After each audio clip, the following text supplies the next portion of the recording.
আসসালামু আলাইকুম, welcome to গ্রামীণ রান্নাবান্না। আজকের রেসিপি গোলাপ জাম এবং ক্রিম জাম মিষ্টি। তো দেখুন মিষ্টিগুলো কতটা সুন্দর হয়েছে এবং কতটা পারফেক্ট হয়েছে এবং কতটা লোভনীয় হয়েছে।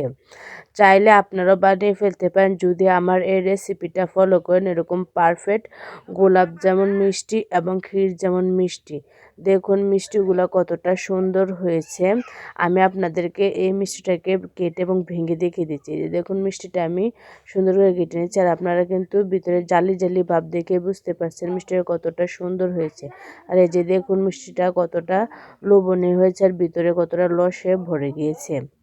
এই যে দেখুন মিষ্টিটা কতটা সুন্দর। চলুন এখন আমরা মূল রেসিপিতে যাই।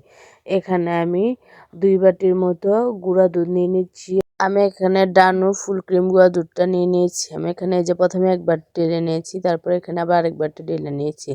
এখানে আমি এই বাটি দিয়ে আর এক বাটি আটা দিয়ে দিচ্ছি। আমি কিন্তু এই মিষ্টিটা আটা দিয়ে বানাচ্ছি।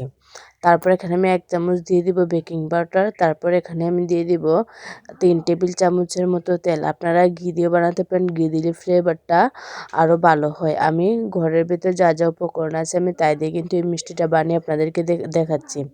যে দেখুন আমি আস্তে আস্তে এই সবগুলা উপকরণ ভালো করে মিশিয়ে নেব। অবশ্যই এই উপকরণগুলো সুন্দর করে মিশিয়ে নিতে হবে। যত ভালো ময়াম হবে মিষ্টিটাও কিন্তু ততটাই পারফেক্ট হবে। এই যে আমি মুঠো করে দেখিয়ে দিচ্ছি।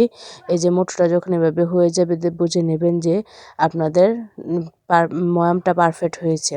তো এখানে আমি আস্তে আস্তে পানি দিয়ে মেখে নিচ্ছি। আমি আপনাদেরকে আগে বলে দিয়েছি আমি ঘরোয়া উপকরণ দিয়ে কিন্তু এই মিষ্টিটা বানিয়ে নিচ্ছি। আপনারা এখানে দুধ দিয়েও এই ডোটা মেখে নিতে পারেন। এই যে দেখুন আমি আস্তে আস্তে পানি দিয়ে কিন্তু এই পুরো ডোটা মেখে নিচ্ছি, আর আমি আপনাদেরকে দেখিয়ে দিচ্ছি এর ঘনত্বটা কত হবে। আর কিন্তু এই ডোটা কিন্তু পানি বা একটু পানি পানি বা একটু আঠালো হলেও কোনো সমস্যা নেই। যদি আপনাদের এরকম কাইটা এরকম নরম হয়ে যায় ডোটা, আপনারা আধা ঘন্টার জন্য রেস্টে রেখে দেবেন, তাহলে পারফেক্ট হয়ে যাবে। আর আমি এখন এই ডোটাকে আধা ঘন্টার জন্য রেস্টে রেখে দিয়েছি। এদিকে আমি চিনি শিরাটার জন্য চিনি নিয়ে নিচ্ছি। আর যে এখানে আমি 2 বাটি চিনির সাথে জন্য 4 বাটি পানি দিয়ে দিচ্ছি। পানি দিয়ে আমি এই শিরাটাকে এক সাইড করে রেখে দেবো যাতে চিনিটা গলে যায়। আমি তো এখন শিরাটা করব না। আর এদিক দিয়ে আমি আধা ঘন্টা রেস্টে রেখে দেওয়ার পর দেখুন আমার ডোটা কতটা সুন্দর হয়ে গিয়েছে। আর আমি হাতে তেল ভরে নিয়েছি। তেল ভরে এখন মিষ্টিটাকে বানিয়ে নেওয়া হবে। লম্বা শেপ দিয়ে মিষ্টিগুলাকে বানিয়ে নিচ্ছি। যে দেখুন মিষ্টিগুলা বানিয়ে নিচ্ছি। আর আমি কিন্তু এখানে কড়াই বসিয়ে তেল দিয়ে দিয়েছি। সাথে সাথে কিন্তু মিষ্টিগুলা দিয়ে দিতে হবে। মিষ্টিগুলো কিন্তু তেলটা কিন্তু গরম করা যাবে না বেশি, তাহলে কিন্তু কড়াইতে আমি হাত দিয়ে বানাচ্ছি আর কিন্তু মিষ্টিগুলা দিয়ে দিচ্ছি। অবশ্যই মিষ্টিগুলা বানিয়ে আপনারা এক সাইড করে রেখে দেবেন না, সাথে সাথে কিন্তু কড়াইয়ের মধ্যে দিয়ে দিবেন। আর কড়াইয়ে কিন্তু তেলটা দেওয়ার সাথে সাথেই এই মিষ্টিগুলো বানিয়ে দিয়ে দিতে হবে। তেলটা যদি গরম করে দেন তাহলে কিন্তু মিষ্টিগুলা ফেটে যাবে, সুন্দর হবে না এবং ভালো করে ফুলবো না। এই যে দেখুন আমার মিষ্টিগুলা কিন্তু অনেকটাই ফুলে গেছে। আপনার সাইডে অনেকগুলাই দেখুন মিষ্টি ফুলেনি, কারণ ওইগুলো আমি লাস্ট পর্যায়ে দিয়েছি। এইগুলো আস্তে আস্তে ফুলে যাবে। এই যে দেখুন মিষ্টিগুলো কিন্তু আস্তে আস্তে সুন্দরভাবে ফুলে যাচ্ছে। এই যে দেখুন কি সুন্দরভাবে মিষ্টিগুলো ফুলে যাচ্ছে, আর আমি উল্টে পাল্টে সুন্দর করে ভেজে নিচ্ছি। অবশ্যই চুলার আঁচটা লো টু মিডিয়ামে রাখবেন, তাহলে মিষ্টিগুলো সুন্দর করে ভাজা হয়ে যাবে এবং ভিতর দিয়ে সুন্দর করে কুক হয়ে যাবে। আমি এভাবে আস্তে আস্তে মিষ্টিগুলো ভেজে নিচ্ছি। আমার একটা মিষ্টি কিন্তু ফেটে যাচ্ছে না, আপনারা দেখে বুঝতে পারছেন। আর কালারটা আমি গোল্ডেন ব্রাউন কালার করে নেব, যেহেতু এখানে আমি ক্ষীর জাম মিষ্টি বানাবো। এবং কালো জামগুলো যেগুলো এগুলো একটু আমি বেশি কালো করে লাল করে ভাজবো। যে দেখুন আমি যেগুলো ক্ষীর জাম বানাবো সেগুলো আমি আগে উঠিয়ে নিচ্ছি, আর যেগুলো আমি কালো জাম বানাবো এগুলো আমি আস্তে আস্তে লাস্ট পর্যায়ে ভেজে ভেজে সুন্দর করে তারপর উঠিয়ে নেব। এই যে দেখুন আমি আস্তে আস্তে মিষ্টিগুলো কিন্তু সুন্দর করে ভেজে নিয়েছি। তারপর এখানে আমি আরও 4টা এখানে গোলাপ জাম বানাবো। এই 4টা গোল করে বানিয়েছিলাম, এগুলোকে আমি সুন্দর করে আস্তে আস্তে লাল করে ভেজে নেব, ভেজে উঠিয়ে নেব। এখন আমি চিনি শিরাটা করে নেব। আমি যেহেতু পানি দিয়ে চিনি শিরাটা আগে রেখে দিয়েছিলাম, অনেকটাই চিনি গলে গিয়েছে। এখন আমি চুলায় বসিয়ে দিয়েছি। আর এদিক দিয়ে আমি মিষ্টিগুলো একটা ঢাকনার মধ্যে বিছিয়ে দিয়েছি যাতে মিষ্টিগুলো তাড়াতাড়ি ঠান্ডা হয়ে যায়, কারণ গরম মিষ্টি দিলে মিষ্টিগুলো শিরার মধ্যে চুপসে যাবে, অতটা ভালো হবে না। অবশ্যই মিষ্টিটা ঠান্ডা করে নিতে হবে। আর এই যে দেখুন গরম গরম শিরায় কিন্তু ঠান্ডা মিষ্টিটা দিয়ে দিতে হবে।